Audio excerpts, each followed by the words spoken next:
Bienvenue sur cette chaîne dédiée au savoir, à la spiritualité et aux grandes figures qui ont façonné l'histoire religieuse de l'Afrique. Aujourd'hui, nous mettons en lumière un géant de la foi, un maître de la science et un réformateur visionnaire, Cheikh Oumar Foutiyou Tall. Cheikh Oumar Foutiyou Tall, né vers 1794 dans le village de Alouar au Fouta Toro, actuel nord du Sénégal, grandit dans une famille profondément attachée à l'islam et à l'éducation religieuse. Dès son enfance, il fut plongé dans un environnement où la quête de science, la rectitude morale et la piété étaient des valeurs essentielles. Il mémorisa le Saint-Coran très jeune et se distingua rapidement par une intelligence vive ainsi qu'une grande discipline spirituelle. Son éducation fut complétée par l'étude de la grammaire arabe, du fiqh malikite, de l'exégèse coranique, tafsir, des sciences du hadith et des bases de la spiritualité soufie. Cette solide formation posa les fondations d'un destin exceptionnel et fit de lui un jeune homme déjà respecté pour sa sagesse et sa maîtrise des sciences islamiques. Vers 1827, animé par un désir ardent de perfectionnement spirituel et scientifique, Cheikh Oumar Tall entreprit un long voyage qui allait durer près de 20 ans. Il traversa d'abord l'Afrique occidentale jusqu'au Bornou et Sokoto, où il rencontra de grands savants comme Mohamed Bello, fils de Cheikh Ousmane Dan Fodio. Ces rencontres enrichirent son esprit et nourrirent en lui une vision claire de la réforme religieuse. Il poursuivit ensuite sa route vers l'Afrique du Nord, traversant le Fezzan pour rejoindre l'Égypte. Au Caire, il étudia à l'université Al-Azhar, centre de savoir islamique mondial.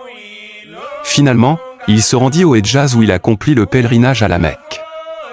C'est là qu'il rencontra le maître Tijane Mohamed El Ghali, qui fit de lui le calife de la Tariqa Tidjaniya pour toute l'Afrique de l'Ouest. Cette période transforma profondément sa vie, il ne revint pas seulement comme un pèlerin, mais comme un guide spirituel doté d'une mission divine. À son retour en Afrique de l'Ouest, Cheikh Oumar Foutiyou Tall fonda la ville sainte de Dinguiré, en Guinée. Cette cité devint rapidement un centre de rayonnement religieux, un lieu d'éducation, de recueillement et de pratiques spirituelles. Dinguiré était organisée comme une véritable cité musulmane, on y trouvait des écoles coraniques, des lieux de retraite, des centres d'enseignement de la Tidjaniya et même une administration structurée autour de la justice, de la solidarité et de la discipline spirituelle. De nombreux disciples affluèrent de toutes les régions au Sénégal, Mali, Fouta Djallon, Guinée, Mauritanie pour bénéficier de l'enseignement du maître. Dinguiré devint ainsi la base spirituelle et intellectuelle de la réforme qu'il comptait mener en Afrique de l'Ouest. À partir de 1850, Cheikh Oumar Foutiyou Tall entreprit un vaste mouvement de réforme spirituelle, sociale et politique dans la région ouest-africaine. Son objectif n'était pas de conquérir des territoires, mais de restaurer la justice, d'éradiquer certaines pratiques contraires à l'islam et d'instaurer un ordre basé sur la paix, la foi et la justice sociale. Ces campagnes militaires répondaient à une logique claire, prévenir, avertir, éduquer, proposer la paix, et n'user de la force que lorsque les populations étaient menacées ou victimes d'injustice. Il conquit successivement le Bambouk, le Kaarta, puis Nioro en 1854. En 1861, il entra triomphalement à Ségou, capitale du royaume Bambara, et y établit une administration islamique fondée sur le droit malikite. Son État devint un modèle d'organisation et d'équité, avec des juges, des gouverneurs, des mosquées, et un système de sécurité efficace. Sa puissance était respectée même par ses adversaires. Cheikh Oumar Foutiyou Tall est aussi un homme de lettres qui a laissé des œuvres majeures. Son ouvrage le plus célèbre, Rima Isbaer Rahim, est considéré comme l'un des piliers de la littérature tidjane. Il y expose la vie des maîtres de la Tidjaniya, les fondements doctrinaux de la voie, les règles du dhikr, les secrets spirituels, ainsi que des conseils pratiques pour purifier l'âme. Il composa aussi des poèmes, des correspondances et des enseignements transmis par ses disciples. L'ensemble de ses écrits reflète une profonde maîtrise des sciences religieuses et une capacité remarquable à les transmettre avec clarté.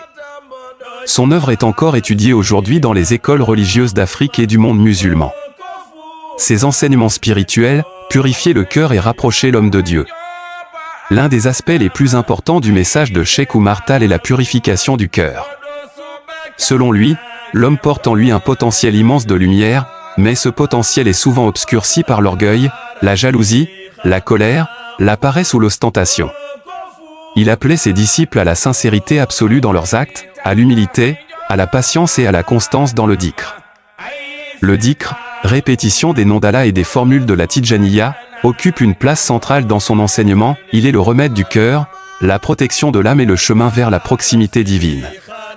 Son approche spirituelle insistait aussi sur la confiance totale en Dieu, la reconnaissance de ses bienfaits et le rejet de toute forme de méchanceté ou d'envie. Sur le plan social, Cheikh Oumar Tall défendait une vision profondément égalitaire. Pour lui, la valeur d'un homme ne résidait ni dans sa tribu, ni dans sa richesse, ni dans sa couleur de peau, mais dans sa piété et sa droiture. Il se battit contre les injustices, les discriminations et les abus de pouvoir. Il considérait également que l'éducation était un droit pour tous, enfants, femmes, orphelins et pauvres. Son État mettait en place des écoles, des lieux d'accueil et des systèmes de solidarité permettant de nourrir, soigner et protéger les plus faibles. Il insistait sur la responsabilité des gouverneurs, un dirigeant qui opprimait son peuple devait être destitué. Cheikh Oumar Foutiyou Tall a construit un État basé sur la justice et l'ordre islamique. L'administration était confiée à des hommes pieux et compétents, formés à Dinguiret. Il instaura un système judiciaire solide, une police chargée de sécuriser les routes et un ensemble de règles garantissant la transparence et la responsabilité. Son leadership était fondé sur la consultation, l'équité et le service du peuple. Il veillait personnellement à ce que les impôts soient équitables, que les tribunaux soient justes et que les populations soient protégées contre les abus. Son gouvernement devint un modèle pour plusieurs générations de dirigeants musulmans en Afrique. En 1864, après des années de bataille et de réformes, Cheikh Oumar Foutiyou Tall se retrouva encerclé dans la région de Bandiagara. Face à une rébellion inattendue, il se retira dans une grotte. C'est là que se produit l'un des événements les plus mystérieux de l'histoire ouest-africaine, il disparut sans laisser de traces. Certains récits affirment qu'il mourut en martyr, d'autres qu'il fut miraculeusement élevé vers Dieu, et d'autres encore qu'il se retira volontairement dans un lieu secret. Sa disparition mystique contribua à renforcer son aura de sainteté. Son héritage demeure immense, la Tidjaniya s'étendit largement grâce à lui, et sa pensée continue d'influencer des millions de musulmans à travers le monde.